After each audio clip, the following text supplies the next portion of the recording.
need it. Oh my. Namu in towards the entire roster. Just putting in so much flavor here. Top side 1 kill, bot side 1 kill, and right now at the 4th minute mark, by the side of Zankyu here. No flash, no ultimate. Wow. He jumps in, he knows that he can take that 1v1 even under the turret. Now, they are gonna have priority over here, this Tyrant. If they want to, this is up for grab. But it's still okay. If you took a look towards the Notion Red Forest playstyle, they're slowly but surely scaling the Sunbin, scaling the unrivaled Warrior Lubu, and once they hit the proper item power spikes, it's gonna be pretty difficult for Gendiv and Lampong because what are you gonna do when a Lubu dunks onto you with that ultimate? Red team. There's nothing that you can do, right? That's real damage, man. That's real damage that is gonna come in. There's no amount of items that can actually help you out. You just need to come in if you, for some reason, he takes the chain and deals damage directly onto you. You better have enough HP to take that straight to the chin. Or you need to have like even stronger positioning because the later this game goes, it will look even more equal for both teams. Like if we see towards the side of Gendiv, Lampong on the Celestial, on the pack leader, yes, beautiful late game heroes here. But the fact that you have two strong fighters in the form of Haku's Snowboard Tank, in the form of Bratel's Unrivaled Warrior, which is Lubu, it scales really well with the Sundin on the hands of Nongshim. That is what I'm talking about. And like when the late game comes in and then the Sun Bin's cooldown is almost inexistent, then he can just keep proccing that second ability again and again and again. And for someone like Haku on that slow porn tank, oh, can you imagine the amount of initiation? How many times he can jump on you?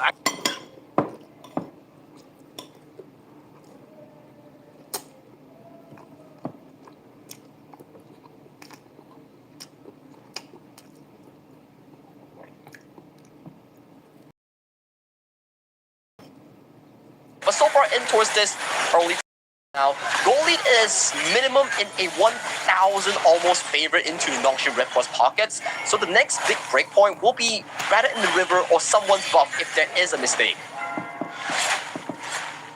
Let's wait and see. Right now we're gonna move into the 7-minute mark. Pretty charge already available for Haku, so we know that the moment that he's gonna jump in, as long as he's got that active item with him, it's going to be lethal for his opponents. In this moment, what I can see is two teams that they understand the game that they're playing. We know that Trankyu does not want to engage too much, and that is what you can see that the only work that he's doing is just vision. Jumping in, trying to see what he can steal from the jungles, trying to understand exactly what Haku's pathing it is. Look at that, he jumps in and then he runs away. That's exactly what Trankyu's game is going to be right now. Back to our conversation, right? Every single camp that you can steal away from the enemy is an added advantage because you steal 50 gold, you're earning 50, enemy is losing 50. So does that mean you earn 100? That's 100 gap. Mathematically speaking, you are correct in there, man. Maths. Well done. Thank you so much. I might not be the best math person, but simple math, still capable of. But let's check out the goal ranking so far. In terms of the prioritized player coming in for the Nongshim Red Force, you can see the top 4, Haku, Siri, Zankyu, and Ratel. 3 members coming in from the side of Nongshim Red Force. They're doing really well to set themselves up for the later stages of team fight, potentially at the 10th minute mark.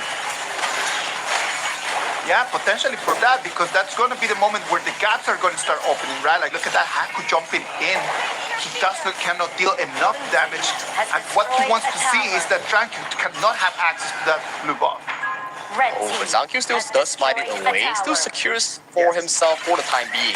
With so many members being committed in towards the mid to bottom side river, Val gets a cheeky steal on that tier 1 in towards the top lane.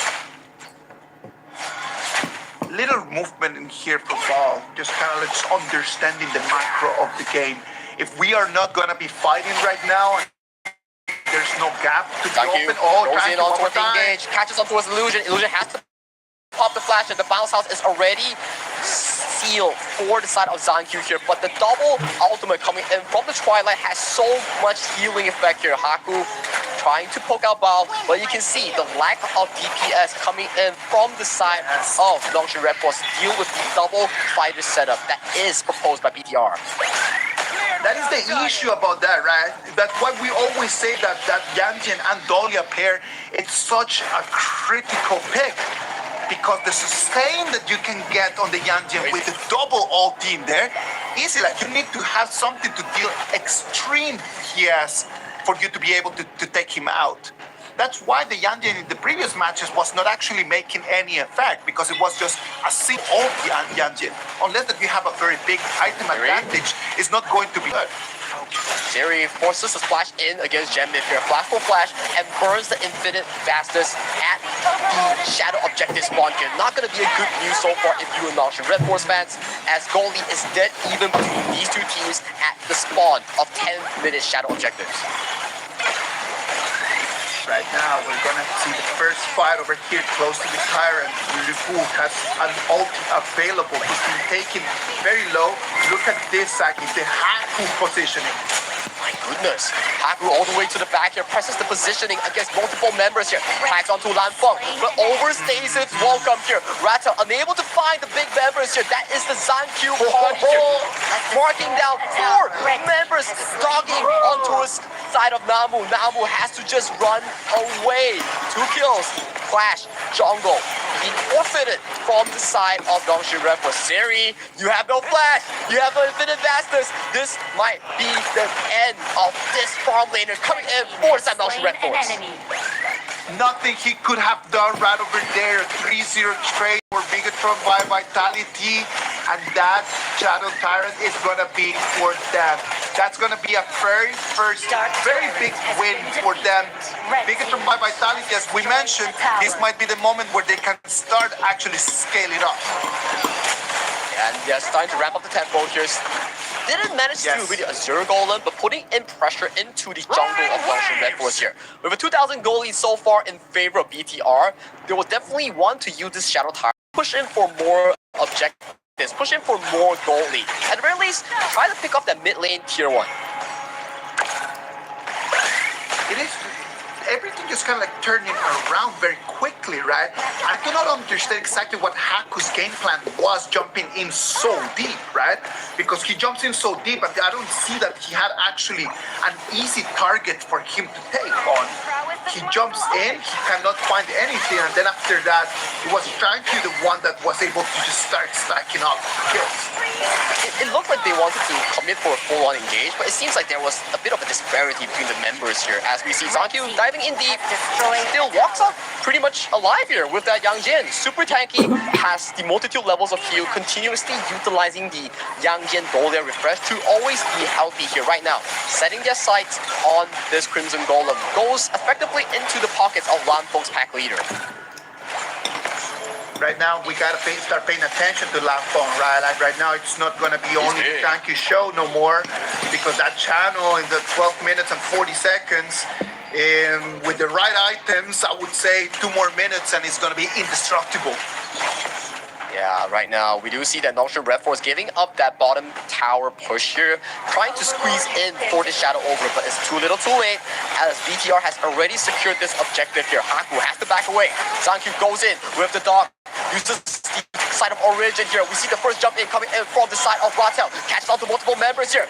Lanfeng going extremely low, but limps away safely here. That leaves all the members of the side of Longshin Red Force to feed the meat into the mouths of both Bao and Zankyu. That is 4 for none in favor of Vitality. BTR by Vitality marching in towards the bottom side with death timers on towards the clock. This might just be the end of game 1.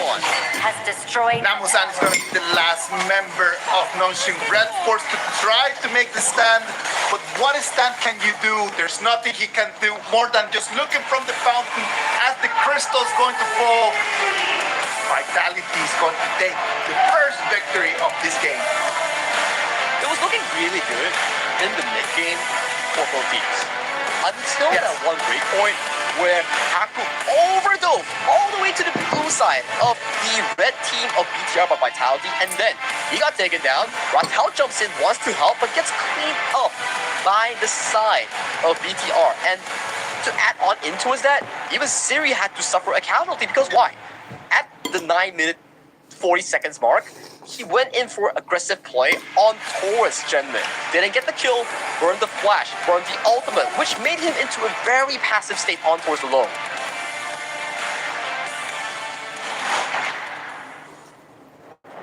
When you look at the game in there, you just highlighted the key moment of the game. When Haku jumps in extremely deep. From them until the end of the game, there's about 3 or 4 minutes, and that's it. In a game that was actually very even, but it was that one moment that just tilted everything on one side. We knew, and we talked about it at the beginning, right? Like we said, it is not going to be a very fast game. There's not going to be a lot of fight at the beginning, so it's going to be very tactical. And when you're playing a very tactical game, one mistake like that ends up in a 3-0 loss for you turned everything around in order for Bigatron just to parade towards the crystal. It wasn't an easy one, especially if you are making so much mistakes. That's why we say tolerance for mistakes and the amount of mistakes you can actually do. These are things that you need to be focusing on. And in terms of focus, I would say that BTR's focus from start to finish was much more solid, at the very least in this game 1, against Dongxing. Yeah. That is true. That is true. That is completely true. Because understood who was going to be the main players in which game, right? They were just kind of just buying time, just seeing how Tankyu could actually deal some damage, could actually just lure some skills out of Nongxin Red Force, and just allowing Lanfeng just to keep building items, keep building items, keep building items. 1,400 gold, almost fully stacked. And keep in mind, that was only like a 13-minute game, and he was just piling in gold consistently. When you check out the damage dealt by the members of BTR, Zankyu takes it first because he's consistently popping an ultimate, zapping the enemy, fighting 1v4, fighting 1v3, perfect relation. And Genmif, throughout the mid-game, those creation blocks, the annihilations targeted towards the backlines, always putting so much pressure against the members of the Nongxin Red Force. I see it this way. I see that Nongxin Red Force from the BP had a very clear strategy on how to win this game. And I feel like one mistake completely erased the whole strat.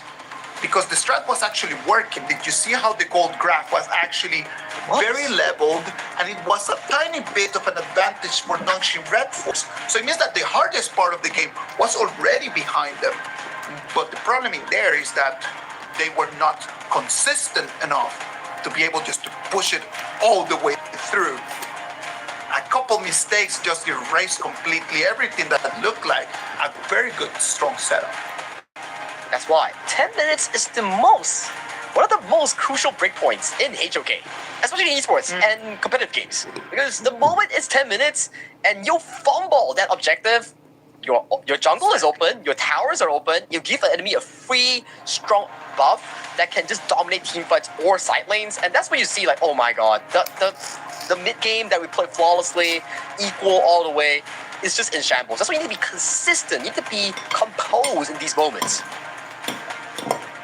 That's the difference between good teams and great teams, right? Good teams can come up with good ideas, great teams can execute those good ideas.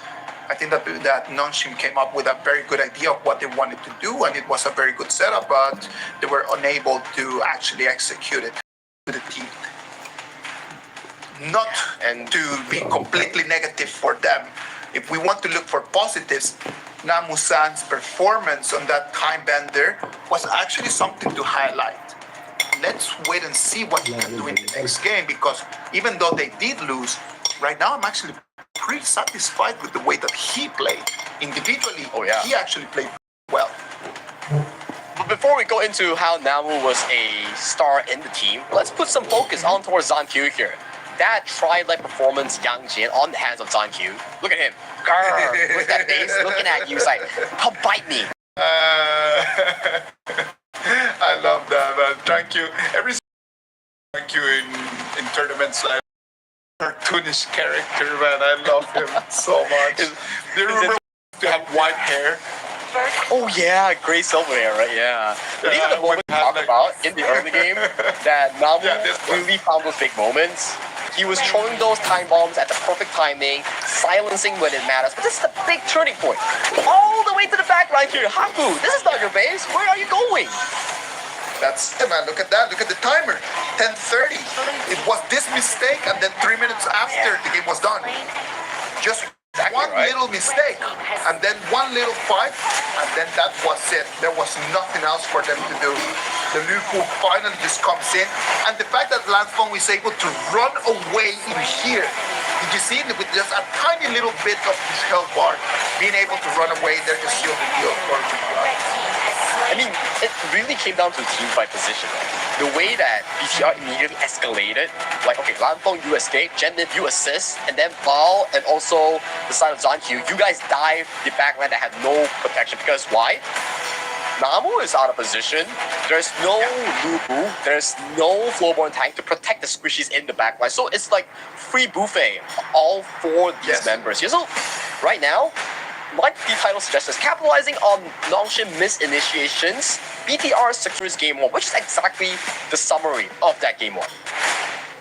I like the summary. I think that that's very on point. Looking at the BP, one of the good things about this game, well, not a good thing, but one of the things that we can still look forward to is the fact that Nongshim Red Force did not use a lot of meta heroes in this first game, right? Like using the Wu over there in Clash, using the Sunbeam for Roamer. Heroes that usually you would not see. So it means that they come into the next game with a very big amount of options. As of on the other side, for Bigatron by Vitality, they already spent the Channel, they already spent the Dolia, they already spent the Yanjin. It was actually a very expensive choice of heroes. So maybe that's going to be one of the little opening that Nongshim Red Force is going to need in order to take an advantage in the next game. Maybe? What do you think? I think at the very least, in terms of the drafting pool from game 1, Lubu, Timebender, Sunbin, not the most expensive, like I mentioned. So it's lesser draft, I would say, pressure coming in for the coaching staff and also Nongshim Red Force players. But it's also unfortunate news that once you expend such an expensive draft from the side of Bigatron by Vitality, you will want to get a win, and that is what awarded them in this game. Lovely things to say, man. Well, let's move into game number 2, right? Game number 2 is going to bring us a lot more options for Bigatron by Vitality and Nongshim Red Force to really start setting up for their 2026. When you think about these very new rosters, when you start thinking about new players trying to find that synergy, in terms of what you believe how to build a team, if you were the coach, what is the first thing that you believe that the players need to understand when you are building a new team? Discipline. Yeah, discipline. In and out of game. Okay. Discipline and mentality. So that... Would you be one of those coaches that are controlling everything that the players do, the players eat, the players are doing or not where they are? Would you be one of those coaches? I would say that over discipline really causes, like, I would say, let's say, like, over discipline, right? It makes you into a position where you are controlling too much on the players' abilities. Like, if I'm too strict on you, players will be like, damn, why is he so strict? It really removes my feeling of wanting to play, wanting to improve. But if, let's say, we meet in the middle, let's say, like, oh, no phones during reviews, no phones during scrim time, you get your phone back during a specific hour, we agree onto this specific topic, and then we just make it flexible, right? Like, okay, we meet in the middle, you want to win, I want to win, because prize pools are on the line, names are on the line, everybody wants a good resume in esports, right? So you want to be disciplined, because at the end of the day, no one is content in esports to always be second or always be eighth. No, agree completely. Everybody wants to be a champion, right?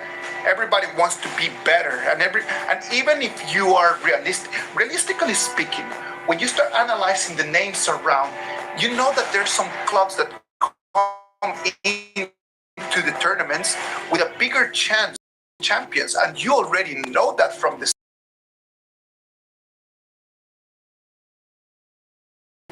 hands on the trophy.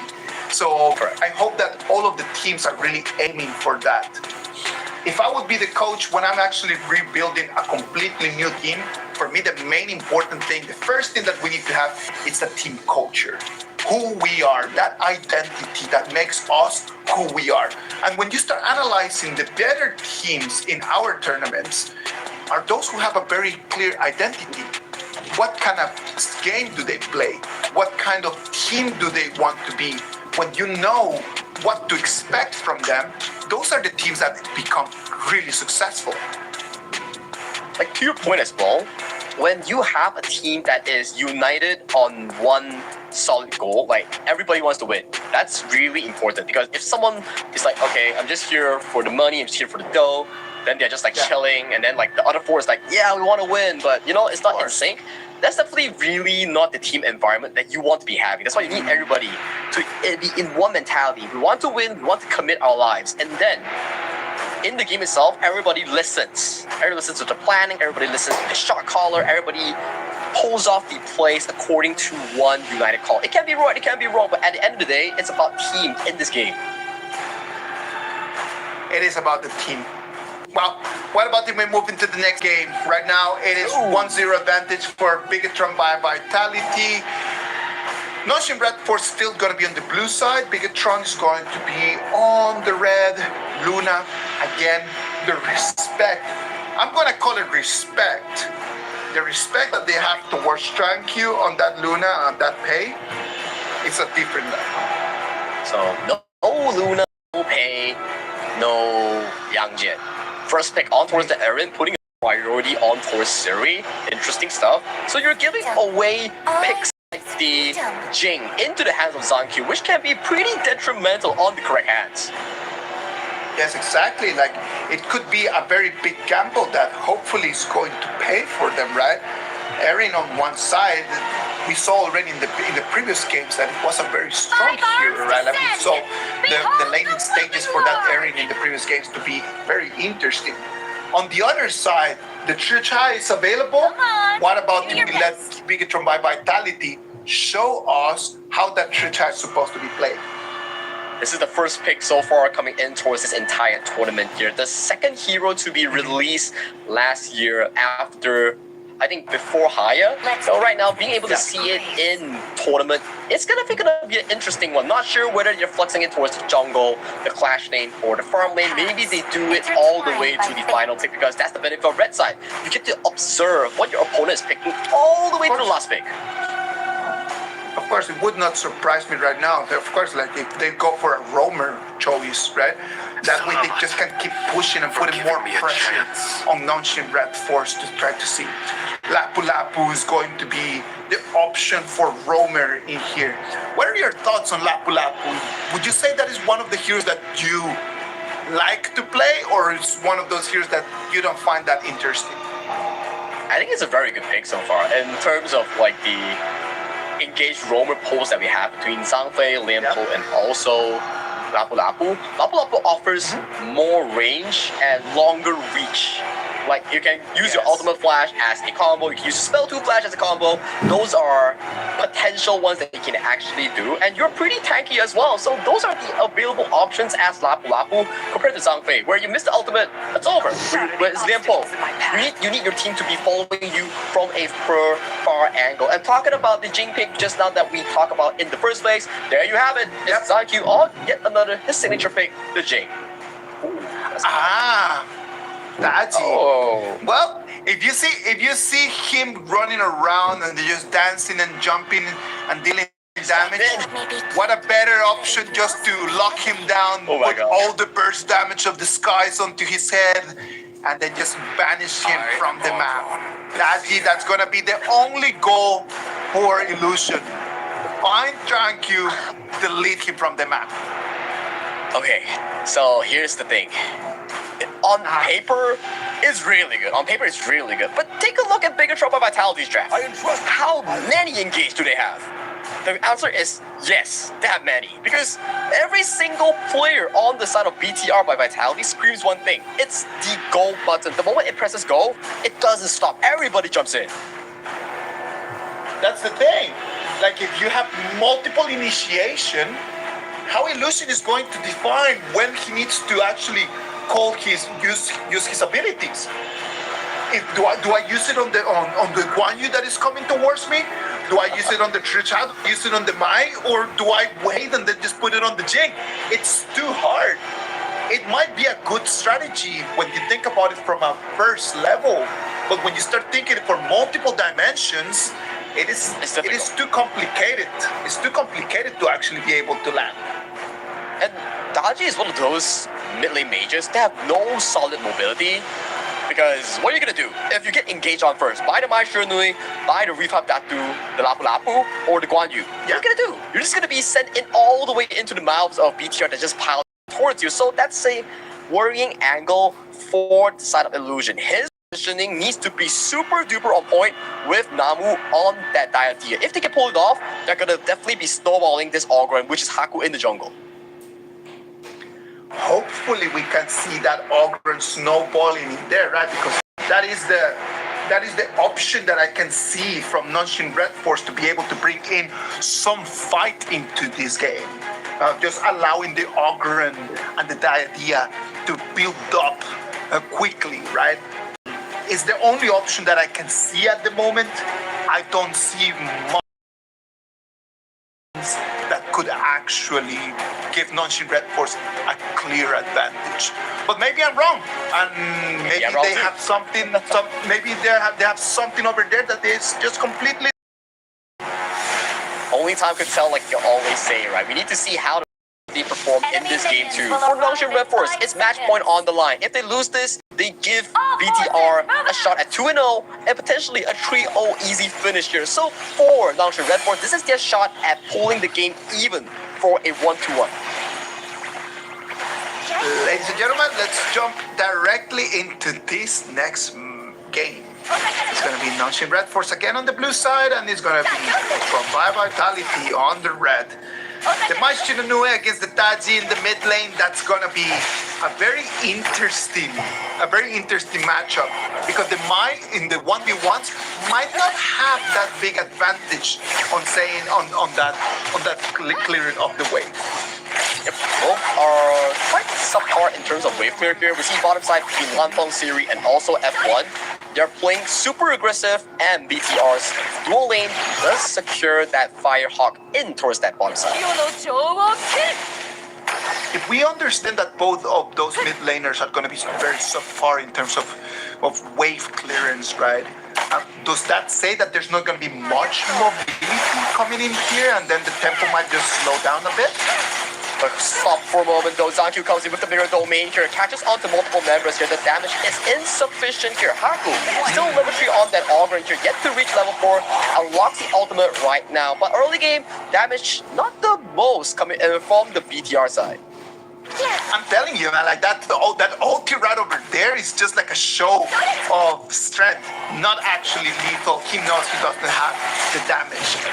See the keys, Sagi, talk to me. What are they?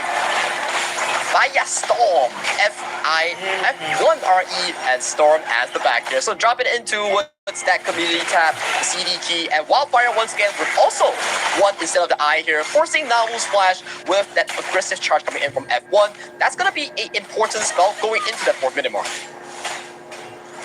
Now that he's not going to be available, now that he's going to be on cooldown, it's going to be really difficult for them. Look at that illusion one more time. Flash engage on side Jetnik here, brings it back into the mouths of BTR. Siri, that's a bit, I would say, overeager. He was baited by the minions, and he wanted to go back to pick up the farm, but gets punished by the double engage coming in from Jetnik and F1. He got minion baited right there. Look at that track one more time. It's going to be the mirror domain. Just to clear up the minions here, softening up the process, getting the farm, making sure that everything falls in line here. Early game Jing just needs to get more farm, get that level 8, get that Axe of Torment, and then you will see a sudden burst of damage coming in from this hero here. But thanks to that play just now, a 1,000 goal lead going into the hands of BTR. And that's good. And when you start thinking about like where is that 1,000 gold lead?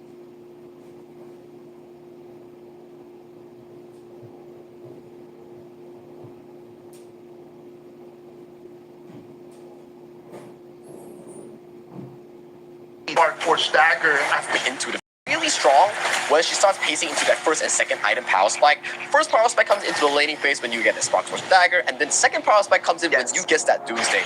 Once you get those two items, she jumps in and starts whacking you with those Grandmaster arms. And the way that it looks like, right? Like it's just so fast.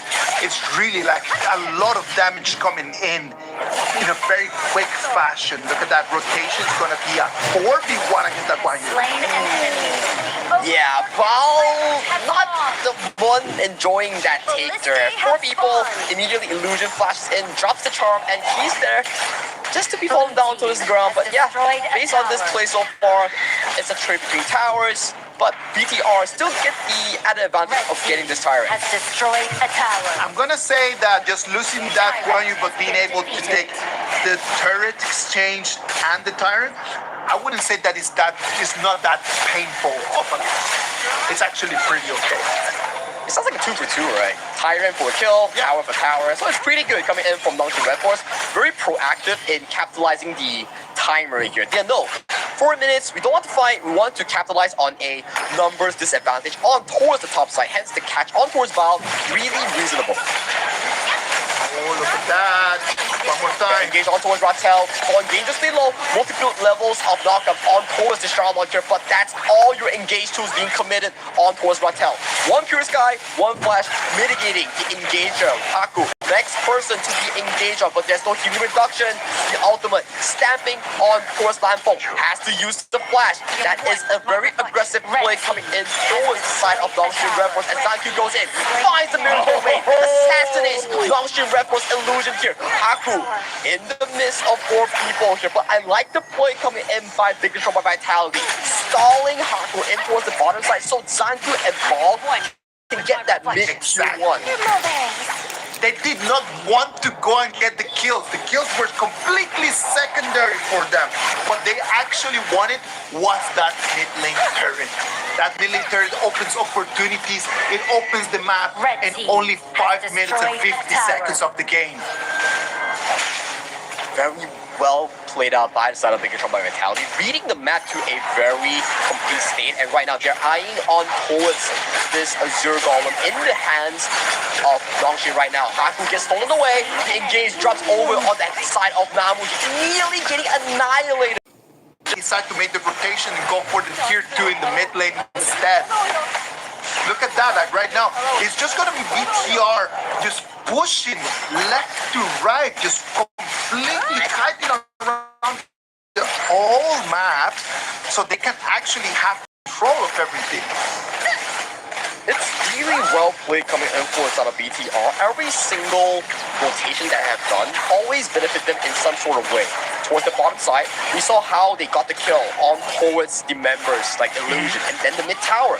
Towards the top side, additional kill on towards Namu's Diadea, and then the Azure Golem. And right now, they are stalling Ratel, they're stalling Namu and Illusion, making sure that they need to put so much members in, and that's what Tells Flash already committed to for the kill here.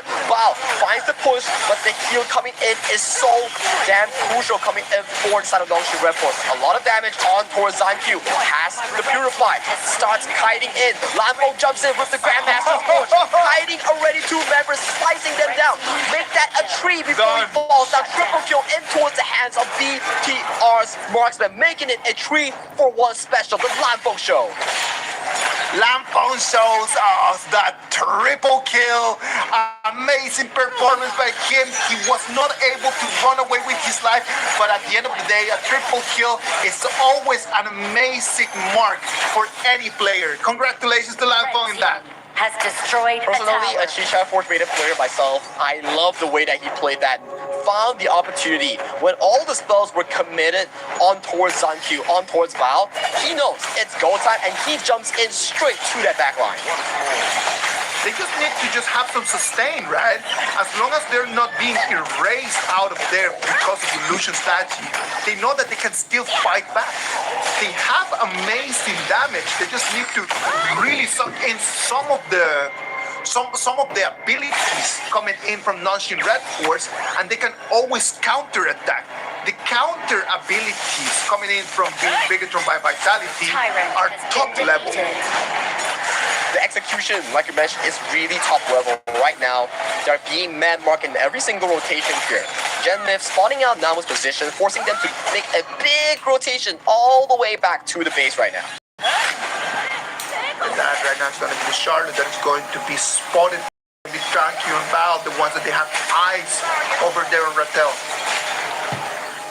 Yeah, they're waiting for the 10th minute mark right now. Notion Red Force needs to get the items on towards the Daji, on towards the Laurel Princess on the hands of Siri here. For BTR, it's just another walk in the park, wait for the 10 minute, and then they start pummeling the map with those shadow objectives. I would love to see what were the item choices for Illusion, right? Because I don't feel like he's got a lot of the damage that he would actually look like. Look, to be one more time against Rattel. Yeah, Rattel being pushed all the way into the middle lane here of the bottom side here. Push once again, uses a flash, uses the Pure Sky, but gets punished for already shown men in towards the bottom. They have to give away that Azure Golem to the side of Notion. Overlord and Tyrant have been enhanced. We're gonna make it to 10 minutes mark. Right now, it is a 4,500 gold advantage for BTR. Even if Notion Records would like to come and contest this Tyrant, do they even have the items and the gold to do that? I don't think they actually do here. They are going for a double objective here. Zanku just stalling this Overlord, getting into his pockets here right now. For BTR, it's just about collecting buffs, healing up, and then with a double objective, they are ready to stampede that base of Noxian Red Force this time. Double Dragon is going to be good news for Bigatron Vitality. This might be the last push that they need in order to finish the game. We're going to make it to the 11-minute mark. This might end up being another 13-minute game, same as the previous one. It is not looking good for the side of Noxian Red Force. Everything is looking towards a BTR clean win if it goes right, because Overlords are marching down in all three lanes. First thing is to take out that top tier 2. It's going to go down in one single hit, and they immediately engage towards that mid side here. First target to go down is Siri. Namu is to follow Illusion, not longing for the wall as Haku gets chipped down by the Arrow Master on the side of Lanfeng. With the final snipe coming in from the Fatal Arrow, it will still do for the side of Noxian Red Force in this game too. Congratulations to Bigatron by Vitality taking a 2-0 advantage. They are one more game away from... Say very solid performance as well here, Hansa. Everything that they have done so far is very calculated. Even to the bottom side where they were stalling Haku's Ogren, the mid side they were like, okay, very well telegraphed. While they are stalling the Ogren, they were also committing Ball and also Zanku in getting that mid tier 1, which is really smart moves coming in for the BTR roster. It is just what good teams do, right? Like they bait, and I think that in a lot of the engages, it was just that. It was Bigatron by Vitality just baiting Noxian Red Force into trying to believe that they had the advantage. I saw Illusion in a lot of times where he and he thought that he had the burst damage and that he had the control chain to actually be able to delete anyone, but the damage wasn't existent from him. A very weird peak right over there that they thought it could actually work, but at the end of the day, it was no result. I think the tunnel vision on towards the specific counter on towards Zanku, while not noticing the fact that, hey, sure, that's a pretty good counter in terms of a 1v1 or 2v1 scenario. Diadea and also Daji, very good in man-marking a Poké Mirage like Jing. But when you look at the bigger picture in terms of BP, pick and bans, you see like, oh, that's a Guan Yu, that's a Mishra Nui, that's a Lapu Lapu. If I'm a immobile mage like the Daji that needs to go close quarters, that doesn't seem to be an easy task for Illusion on the Daji. Of course, I completely agree with you, and I do believe that the tunnel vision just told them this is a good pick without actually looking at the whole. The Daji did not have even any items to deal any damage. With that only one Holy Grail in there, it's not even enough to burst anyone from the BTR roster. Yeah, nothing that could have been done. A different pick right over there in mid lane could have been a lot more beneficial in this exact matchup. maybe something like a Yuhuan, maybe something like a different thing, like just maybe not the Heart Seeker, which is Daji. I mean, I like the idea, but the execution is so hard here. But let's check out the stats here coming in. You can see the damage dealt coming in from ZanQ is actually very, very relevant. 74,000 dealt on ZanQ's Broken Mirage here. Very high number in an 11-minute game. No, of course, very strong, very good performance by him. I would love to. Look, there's no way. Both graphs are identical. And game 1 and game 2, both graphs are identical. It's just telling you the way that BTR is playing is just superior. It is just superior. And if we start analyzing Nonshin Red Force, when you start the way that they picked heroes, first game they come with 2 very non-traditional picks. This game they come with another non-traditional pick. Do you think that they are just trying to test things at this moment? Because I would be able to say the way that they are doing their drafting is very unorthodox compared to what Vitality is doing. I think that this, like what you mentioned, trying to experiment things, trying to see whether certain draft patterns actually work, so far is not really that prevailing thus far. And I think, like, so far today's win rate on blue side seems to be very low, if I'm not mistaken. Oh, that's actually a really interesting thing to look at. I'm going to do the math real quick, and then I will let you know exactly what percentages Sure. we have for today. Okay. But at the same time, like when you start looking at this, I don't actually believe that it's a matter of the blue side or the red side. I do believe that at the end of the day, it comes down to the teams just not being able to accurately execute their strategies. I think that is the biggest issue right now. Well, Nonshin Red Force, sadly for them, they are right now at the edge of losing this first game of 2026. Bigatron by Vitality in 2 very easy victories. I wouldn't even dare to say that it has been a level matchup right up until right now. And who do you think is going to be the MVP? Hey, it's obvious. You gotta give it to him. He was flying across the map. He was zagging all towards Jing, the Broken Mirage. It's definitely the man himself. 209 in terms of KDA, 28,000 damage taken, 74,000 damage of 10,000.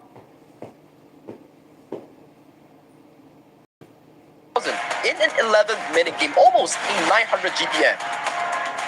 Oh, 900 GPM is crazy when you are a jungler like him, right? Like you cannot allow him to have that kind of gold. Look at that. When we start looking at the highlights of the game, it was just one-sided. It just was Bigatron by Vitality just making money moves everywhere around the map. And Nonshin Red Force sadly unable to answer back with anything. And you can see this. ZanQ took all the spells coming in from the side of Nonshin Red Force, and once all spells are done, Lampo flashes in, assassinates 2 players, and goes in for the Hail Mary against Ratel. His job is done, he lays and rests in peace, and it's already a 3-4-1 special. And this is the thing, Ratel seems to be playing too aggressive in this game too, oftentimes overcommitting in that side lane. Well, I am completely loving Lanfeng's performance today on that chat. Just showing us exactly what is the perfect level that it can be achieved with this hero. So 2-0 right now for Bigatron. 2-0 Bigatron by Vitality. Staggy, do you think that Nonshin Red Force has in there what it takes in order to level this game and try to get at least 1 victory? What do you think? I think that that's definitely possible because so far we saw in game 1 it was really close in the first 10 minutes marks. So game 2 it was more of an unorthodox second draft. The Daji didn't really make sense. I mean, okay, it's like a good try out in the group stage, so it's the best place and time to really try out the unorthodox picks. But into game 3, you have to make sure 2 things. Game 1's mistake in the 10th minute mark don't reoccur. Game 2's mistake on the draft don't reoccur as well. So it gives you a much more comfortable position going to Game 3, realizing your mistakes from past games. I agree with you. Like, if they can completely understand their mistakes right now, they could be able just to come up with something in there.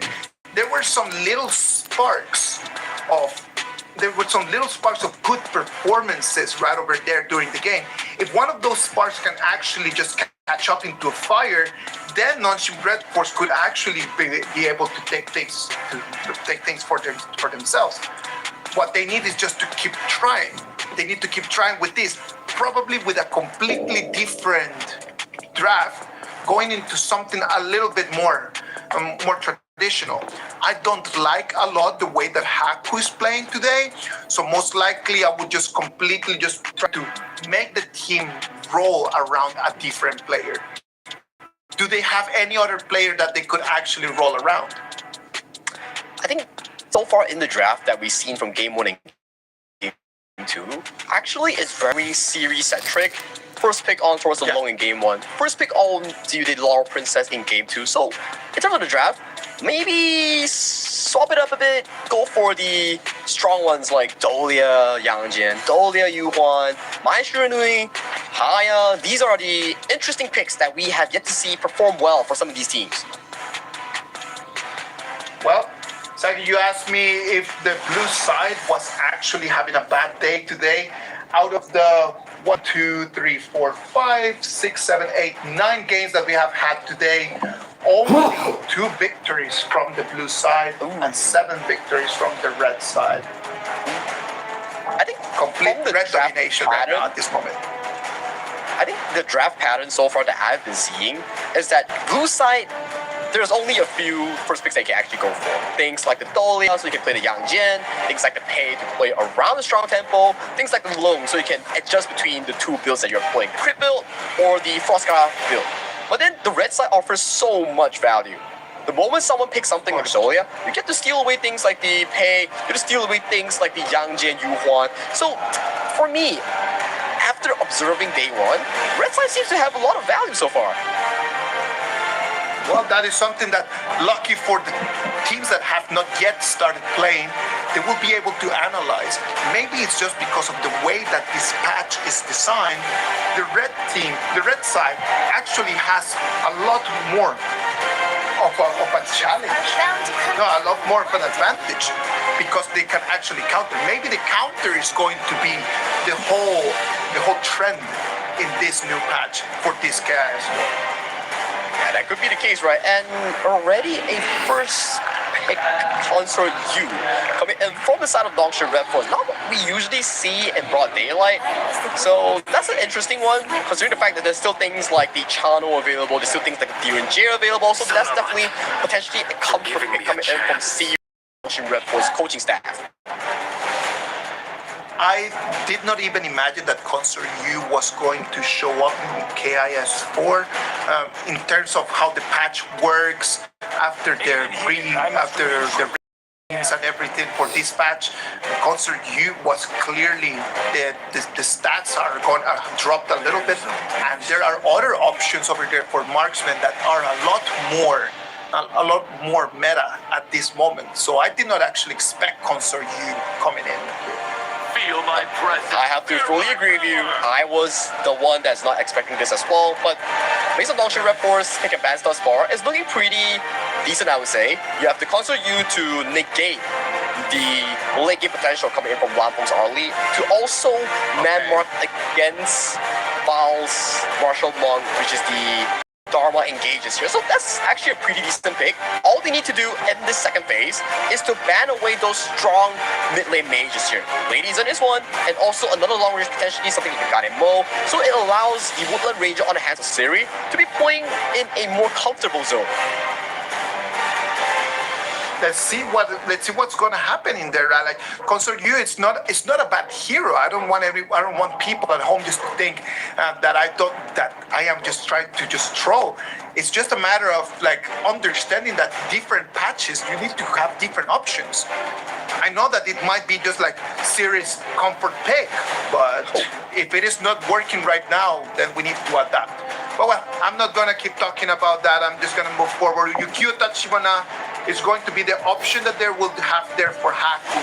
Trying to put him on the early game. A very I like it. interesting hero that can do a lot, can do different than what we had tried to do in previous two games. Oh, he's flexing a bit. He is changing a bit. It's going to be the Wild Rider, which is the Agudo being locked in. This gives BTR a direction to potentially lock in a Halo mid because you have a lot of these spawns coming in from the Agudo, and that is a Levi being hovered by Lanfeng, which is, I haven't seen this pick in a long while, and they're looking like they're doing it. They're almost locking it in. It's the Zillia and Levi combination here. I don't know if they're toying us, but it's almost going to be finalized in a few short moments. If it is gonna be, there you go. It is a lock. It is a lock. It's gonna be the Levi. Is the Levi over there a lovely hero? Again, a lovely, lovely, lovely hero, lovely pick. It does not allow any mistakes. Zero mistakes can be done with that Levi because you do need to have the gold advantage. Due to its mechanics, it is very mobile. It can give a lot of burst damage, but for that, you're gonna have to really have items, and you're really gonna need gold. If you are to die early in the game, that puts you in front of such a steep mountain to climb. Isaac, this is potentially the first Levi that we have in pro play. I don't think I've ever seen a Levi in 2025 and 2026. I'm not sure about 2024 though, I haven't started casting then, but definitely to see a Levi in pro play is pretty interesting. And based on your points, Levi is historically really weak in the early game, something similar to a Fate, but once he starts getting those items ramping in, that's where he starts to get online. So there is also a specific starting style of Levi, which is to tax the mid lane first wave. He sets his spell one near the wild boars of his own, and then he jumps in to tax the EXP, and then he goes back for his red side. Okay, so could we actually see this and understand as that Gen Myth it's going to sacrifice most of its gold in order just to funnel it towards Tranky, so Tranky can actually start building up a lot faster, and this difficult stage of the early stage is going to go a lot earlier. Could we see it that way? I think yes. We will definitely see something like that because when you pick a Shur and you pick something like a Lady Zen or things like the Zillia that they hovered just now, your identity of the game is to funnel the gold into the jungle's pockets. So when you see the Shur hit level 4, he will immediately just disappear from the mid lane and welcome Zanku. Hey Zanku, farm is yours. I'll be heading to the side lane to assist Lanfeng or Baal. Yeah, exactly. So that puts us 2 minutes of that Shur just cleaning off that gold, and then after those 2 minutes, that mid lane. And leaving that mid lane position not only means that the gold is going to be funneled towards Tranku, it means that Lanfeng and F1 might start getting even more of a numeric advantage over there in on the farm lane. That's true. So it comes down to how they play the 2v2. Is Lanfeng going to play the mid lane rotation, like how the Ali usually does? Go for the mid lane start, clear the first wave, rotate towards the clash lane, and get more of these farms. Teleport back to the farm lane, enjoy more farm.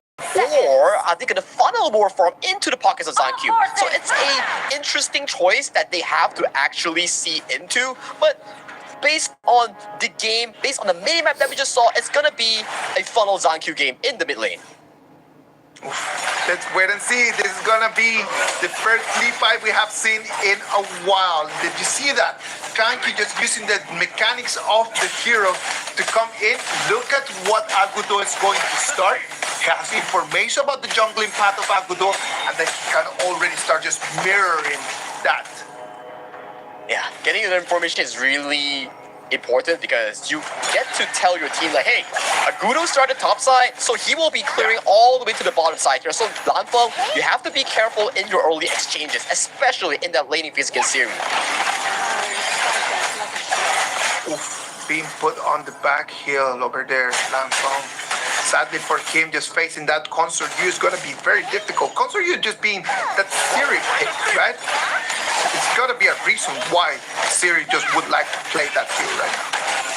I think it's really coming down to his rank games that he actually follows up with Lampo. Gets hit by the course mobilization here. No flash, no parasol, gets first blooded with an easy pickup coming from Haku.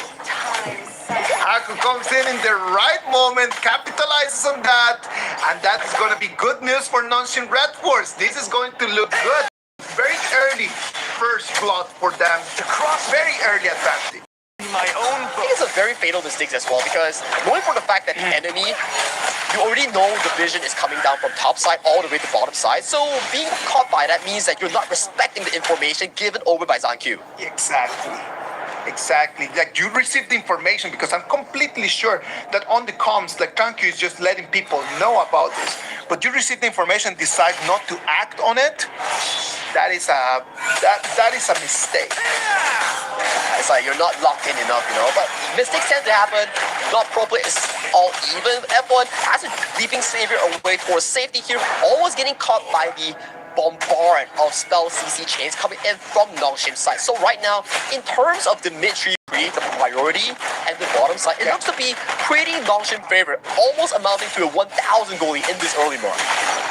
And that 3v3 over there just leaves us up there with a 1-against-1 between Val and Rattel, right?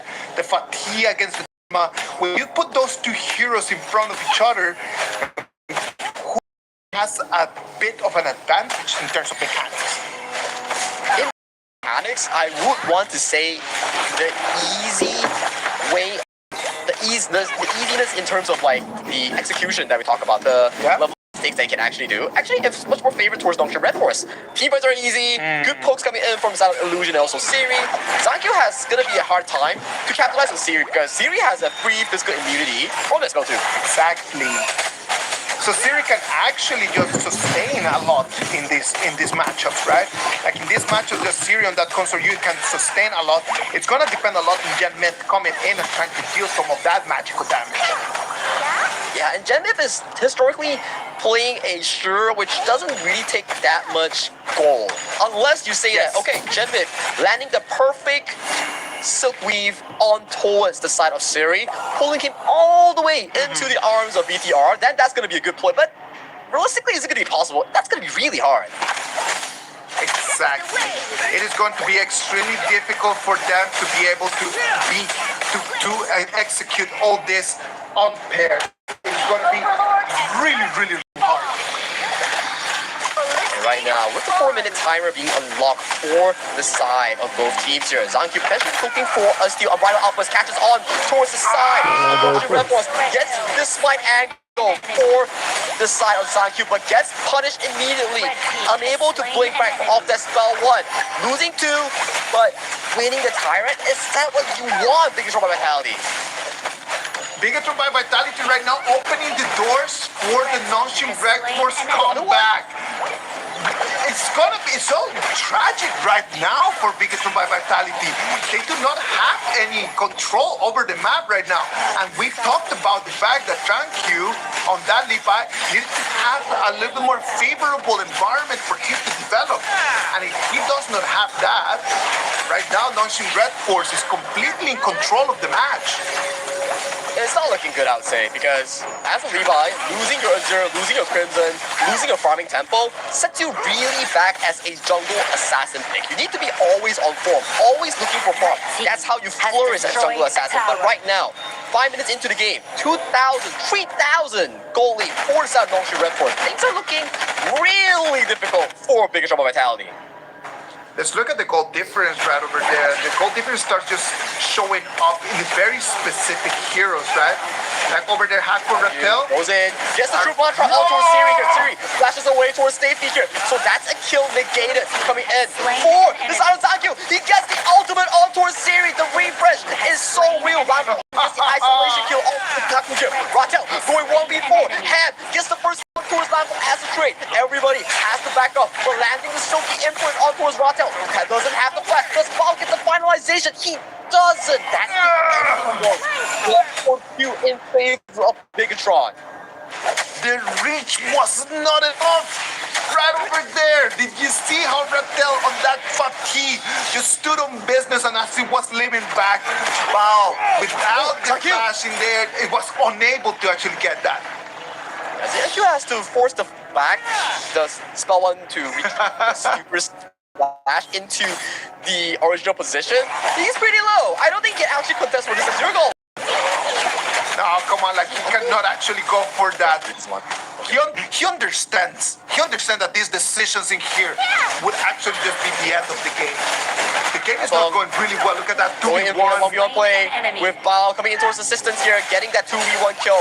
Yeah, pretty good kickoff here, and they immediately rotate towards that mid lane for a breath of fresh air. Right now, if you keep giving Lanfeng kills, it's really beneficial in easing BTR stress. And you can see they're moving across the map. They're going for a bit of a bait play. While this is all happening, look at topside. Zanku stealing the Crimson Golem for his ordeal.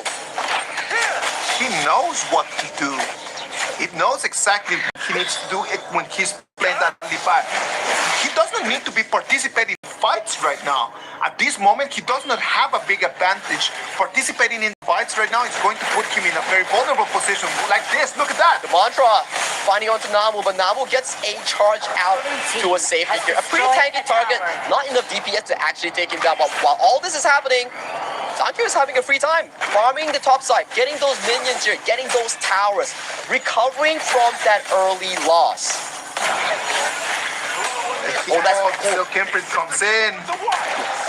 Wow. Forces the flash away from Illusion here. Very good play coming in from Genmith.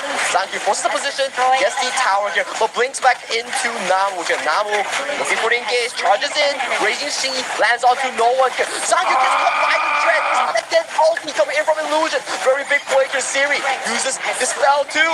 Finds the physical immunity, assassinates Lanfeng and Bao, wanting to find the cleanup kill, but unable to get it. That's a 3-for-1 in favor for the side of Nongshu Red Force. What looked like a good initiation by Bigatron by Vitality turned out into a nightmare. Nongshu Red Force is able to turn this into what was a 0-1 into a 3-1 trade in their favor. Amazing performance there, and right now the Tyrant is gonna go in the back, and it's gonna be Haku the one that is going to take it into his spot. And more towers are being torn down from the BTR base here. Tier 3 on the bottom side, removed from the map. And fortunately, Crimson Golem is going into the pockets of Zanku. That's still a fortunate news coming in from IKL's fan. But Nongshu Red Force fans, this is the Nongshu you want to see. Where were they in Game 1 and Game 2? Exactly what I was going to talk about, man. Like, can you imagine that most likely after that second game, they just went in and they were like, you know what? This is not the way that we need to be playing this 2026. This is the redemption arc, man. I'm telling you, Nongshu Red Force, they need to really get in line. Nice engage on towards Genmith here. Genmith immediately falls. No flash, no mobility. Has to give up his life. Unbridled outburst for the disengage. Everybody needs to back off F1. Leaping Savior, but there is nowhere you can leave towards safety here. 2 back-to-back kills in the pockets of Nongshu Red Force. They are online. BTR right now, they know that they cannot take on those fights, and they send Bao into a very common strategy in order to slow down the game. The split and push, let's just try to take control over the waves, slow our opponents down. It's really a domino effect, right? You pick the Levi, you pick a non-long range mage against Seri on that Woodland Ranger. It really so little chance. And look at Genmith, every single position being caught by the Nongshu Red Force members here. Bao finds the perfect initiation on Siri here. Siri being caught by both members here, gets taken out by BTR and Zanku. Looking to limp away. One more hit. Spell 2 flash by Namu to seal off the deal. 1-for-1 so far. Illusion has also been taken down. Wow, looking for more of these plays, but the slashes coming in by Rattle is looking really solid. So both teams, they back off, but it's looking good for BTR. At the very least, they take 2 with them. They take 2, it's going to slow down this whole process, but it's not enough to turn things around. Look at that one more time, Sagi. Yeah, Bao finds the groove on towards 2, but it's too low to even go in. The ball drops in, gets Haku, but forces the trade. Ratel takes the Unbridled outburst towards the face, has to use the ultimate as a cleansing effect. Now we're back to a 4v4, but with BTR's jungle alive, they have the slight advantage for the next 20 seconds. Right now, in this moment, I start fearing for Nongshim Red Force a tiny little bit, Sagi. I am not very confident about what they're doing right now because it looks like slowly Bigatron is coming back. Look at that. F1 is going to be traded down. It's going to be chased down. A 3 against 1. He did not have his ulti to take him out of that position. Can't really say the same for side of F1 though. He was finding himself in a similar situation, dropping a kill towards the side of Nongshim Red Force without the ultimate being channeled here. But BTR do get themselves a trade-off here, but still losing out a 4,000 gold deficit into the hands of Nongshim Red Force, and their composition traditionally doesn't do the greatest against Nongshim Red Force. You have Physical Assassin into Siri. You will definitely need Ball to find a monstrous engage like just now. They need to really slow down. Like they need to take the tempo down a tiny little bit. They need to just take 2 steps back and start breathing, man, because right now I start seeing a lot of mistakes. There are a lot of movements in here, decisions that should not be taken. And these mistakes are going to start turning the game into the chaos that we're seeing right now. I don't see a very stable. Yeah, I don't see a very stable game plan for either of the 2 teams right now.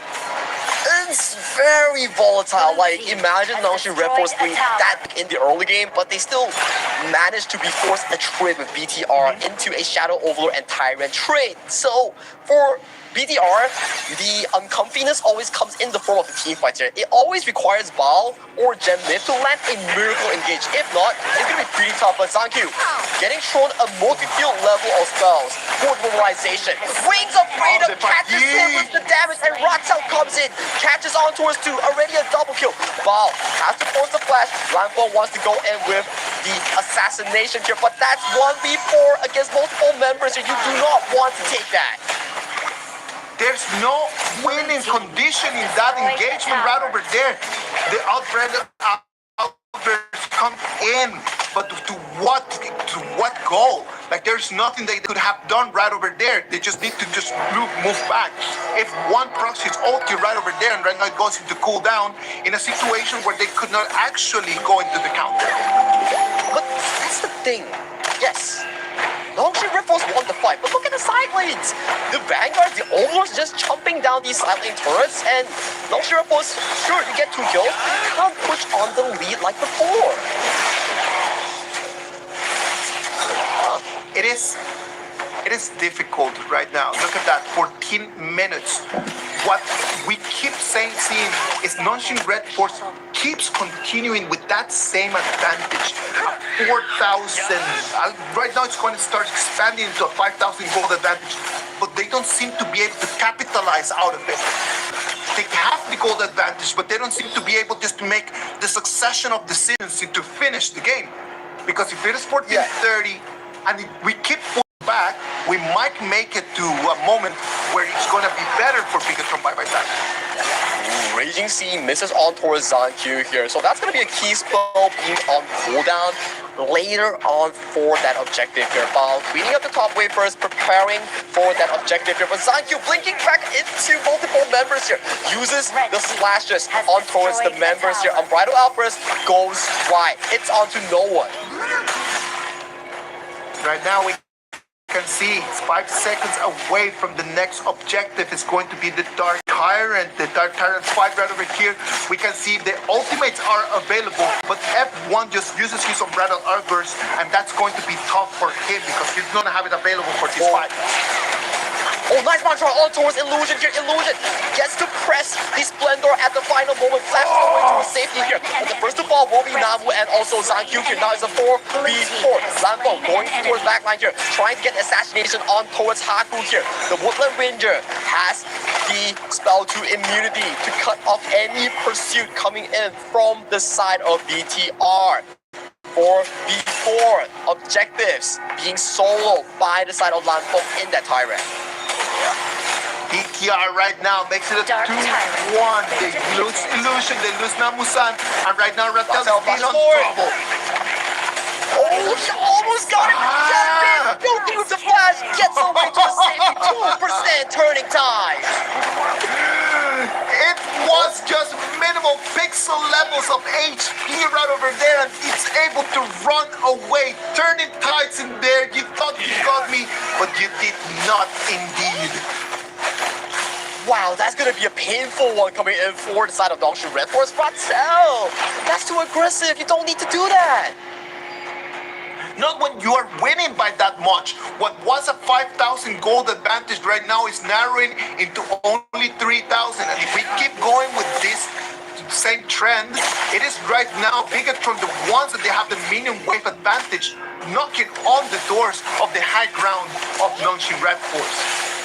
All the lead that has been accumulated thus far coming in by Nongshin Red Force, it's almost equal right now. 17 minutes, 2,000 gold lead.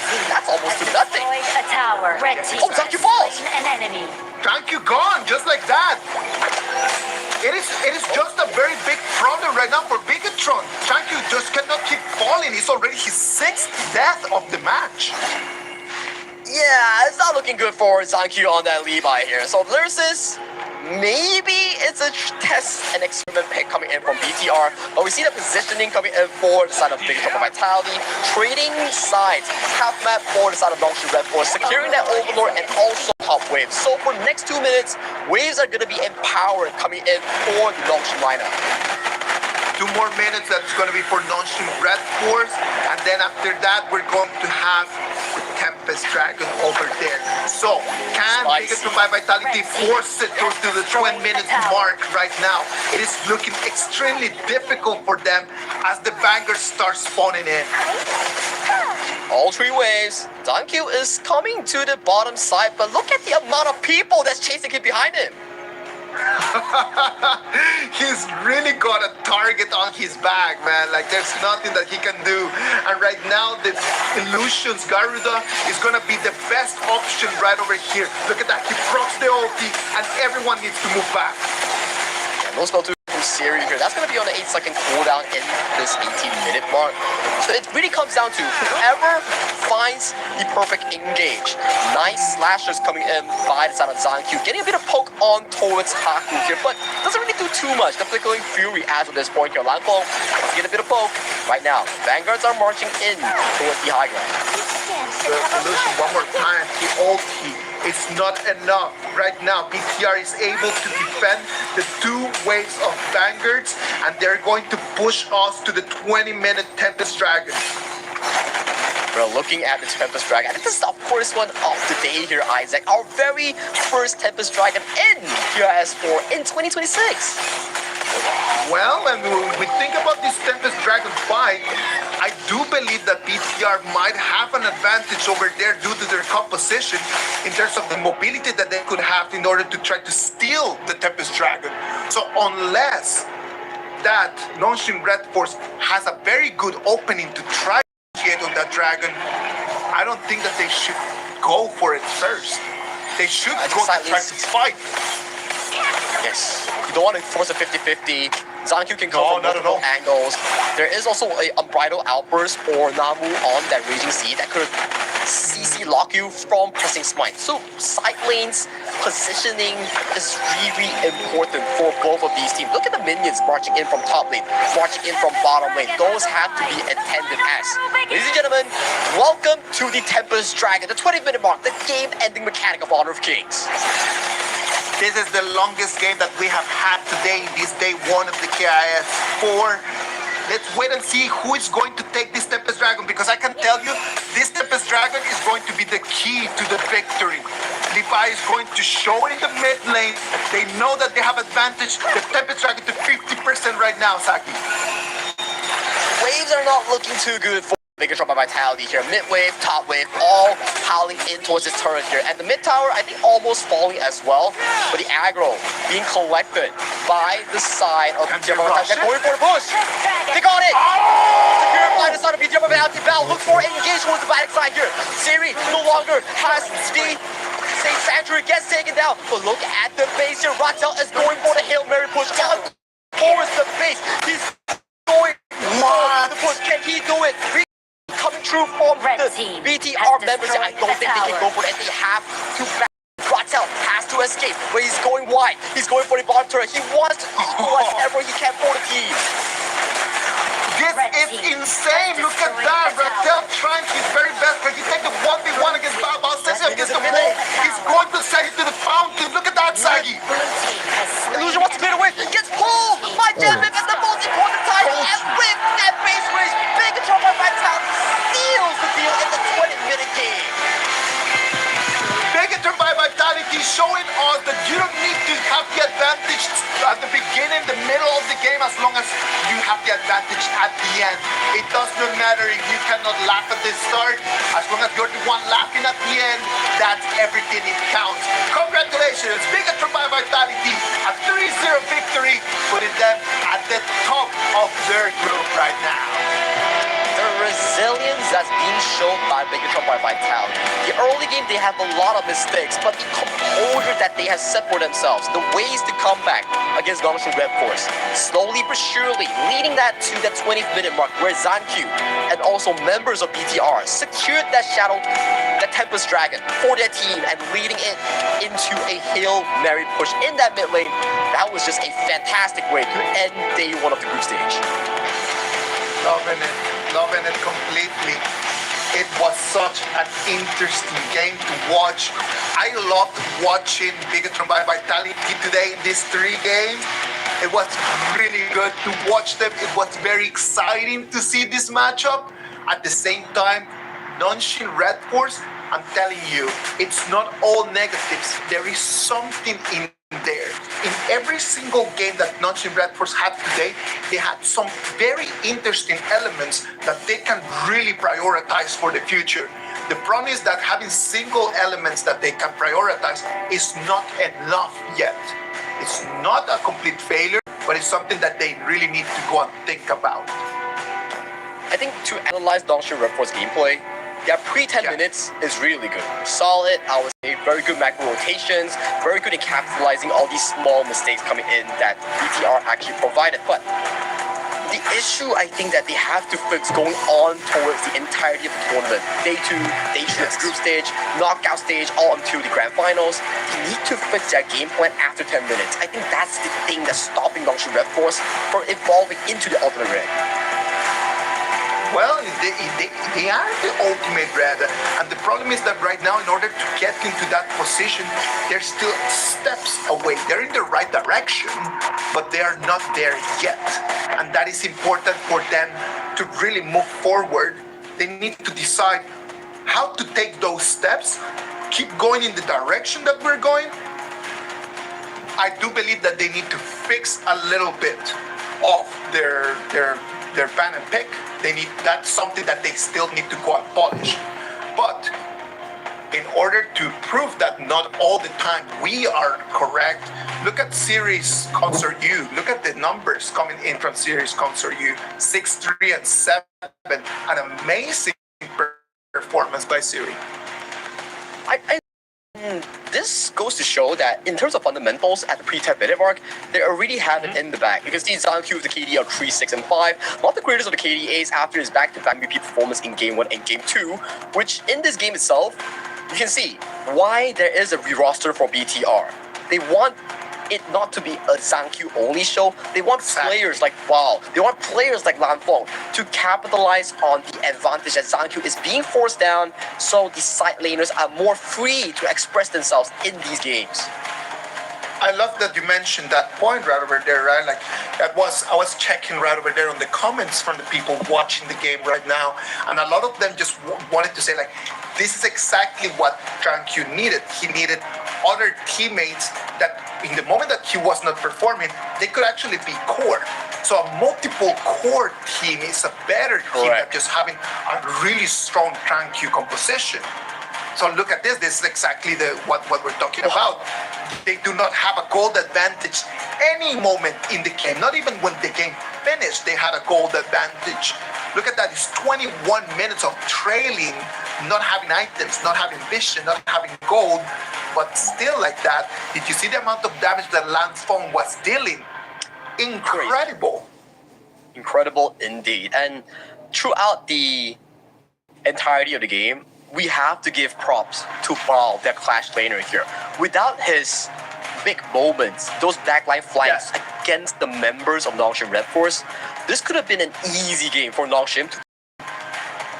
Exactly. It could have been actually really simple, but the way the ball played over there just kept the flame of hope on and alive for Bigatron by Vitality. It was really difficult to see how their main core player was just keep falling again and again and again. The KDA from Thank You in this match was horrible. It was one of the ugliest KDAs that I've seen him in a while. But well, it was the risk that on such a risky pick like Levi.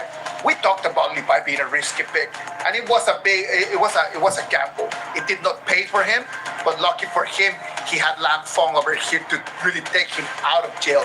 Look at the way that his data is showing right over there, man. 145,000 damage, almost 30,000 over his opponent's Siri. High GPM, good total kills, minimum deaths throughout a chaotic game. He was really doing very well. And the hidden player that we undermined his efforts as well was F1. Countless beautiful unbridled outbursts, using his tanky body to block those majestic Guardian ultimates, the Wings of Judgment coming in from the always doing such a solid job for his team. But the MVP title this final game goes over to Lan Fong. Consistent performance, that's why he's prized as one of the great marksmen in IKL.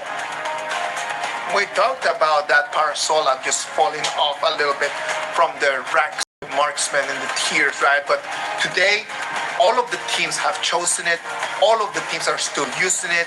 So us that we analyze the meta, we analyze the patches and try to come up with the meta, we have been proven wrong. The Parasola is still one of the top heroes in there. It's really, like we mentioned, one of the picks that are very player specific. If you cannot play it well, it doesn't provide much value. But Lambo really showed us when early Parasola is on the correct hands, it really goes crazy. Look at the review of the whole game. It was all for Nongshim Red Force. It was all for them. What scared me a lot is the fact that they had a 5,000 gold advantage very early in the game and they were unable to finish the game. That is the problem. You cannot only have the gold and the item advantage, you need to make moves about it. You need to capitalize from it. You cannot just force the game to a 22-minute mark. And look at this one. This one was so close coming from Ratel, but Jetman just jukes him with that flash. And this was the final moment where Zanq secures the Tempest Dragon. And check out, wow, setting up both Siri and also Illusion. And there is a critical error coming in from Siri here. He sold his Sea Sentry too early and changed it to a Destiny. But the Sea Sentry didn't even proc. It's just a split-second decision, Sagi. It is one of those things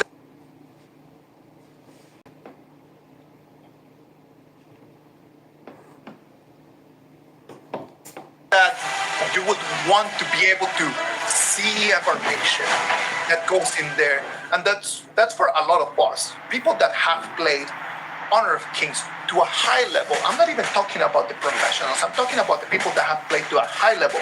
We understand that it's split seconds decisions. So seeing Siri just make a mistake like that, it's actually understandable. We don't want to say that it's an excuse, but let's wait and see. Well, what about if we go and check on stage with Mara? Let's see what the players have to see for these interviews. Let's go, Mara. Take it from here. A great start to the year for IKL's Kings Bigatron by Vitality. Here with me, Zanq. Zanq, kamu luar biasa. You are so amazing. Now, okay, are you a little bit nervous or something? Because you're so serious, but back there you were loosened up. Because today you are beautiful. Oh. Yeah. Okay. Terima kasih, Zanq. Now let's talk about that game 3. That was so exciting. We were at the edge of our seat. We're wondering who made that call, that decision to rush the Tempest Dragon, because that seemed to be the key for the win. Lan Fong. Yeah, Lan Fong say he pull up the Dragon Knight, go down and say come dragon, and we just focus the objective and we rush the dragon. You need to give him a hug. because it was all that decision for that win. Yeah, Lam. Now, you had a change of roster for Bigatron by Vitality. Tell us about your new teammates and how they helped you win.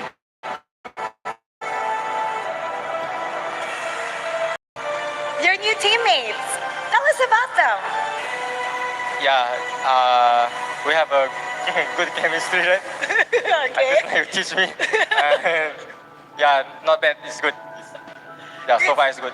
Good chemistry. Yes. Not bad so far, so good. Okay, I'm gonna put you on the spot. Who's your favorite? Huh? Who's your favorite? For your new teammates, you pick one favorite. I love a girl. Okay, all right. Now, let's talk about your next matchup. You know, Blacklist International, they chose you last to be in their group. Why do you think Blacklist chose you to be in the hardest group? Because BTI is easy server. But it's an Huh? BTR is an easy Yes. server? Yes. You really think so? I think you guys are quite good. Huh? You guys are quite good. Yes, thank you. Okay, now what do you have to say to the bigger troopers? Because I don't know if you heard, they were cheering their hearts out for you the entire game. What would you like to say to them and to all of your fans?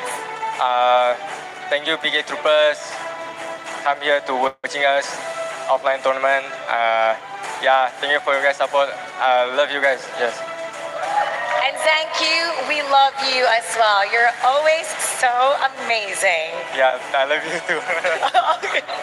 Tell us how much you love Zanky. Put it down in the comment section below. And you know what? The day is not done because the casters have more to discuss. So casters, lead the gorge.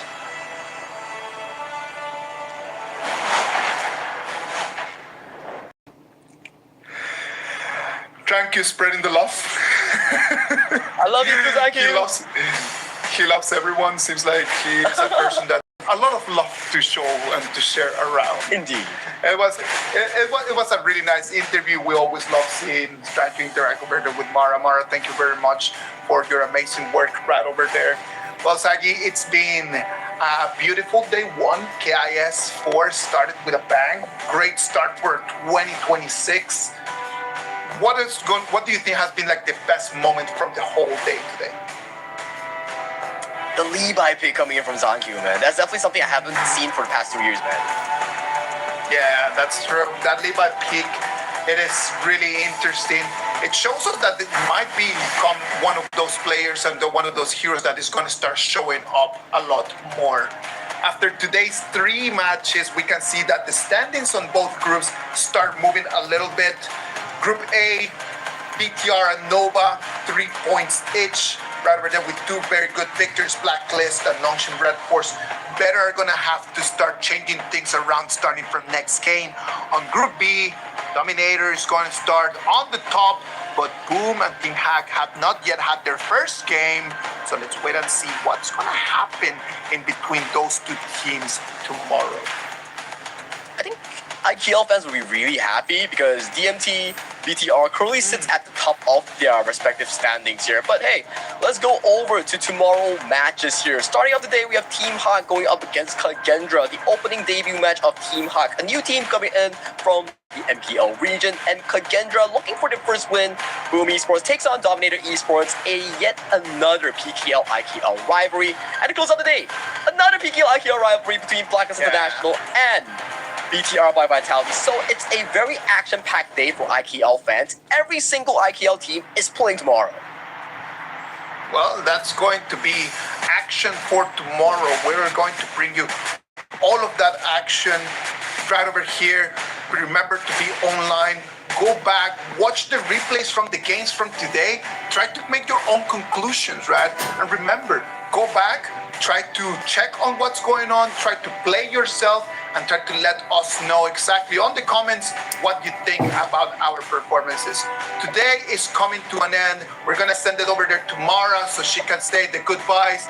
Sagi, thank you very much. I am Isaac Peña. I am really looking forward to see you all tomorrow. Sagi, something you want to tell people? Hey, thank you for watching KIS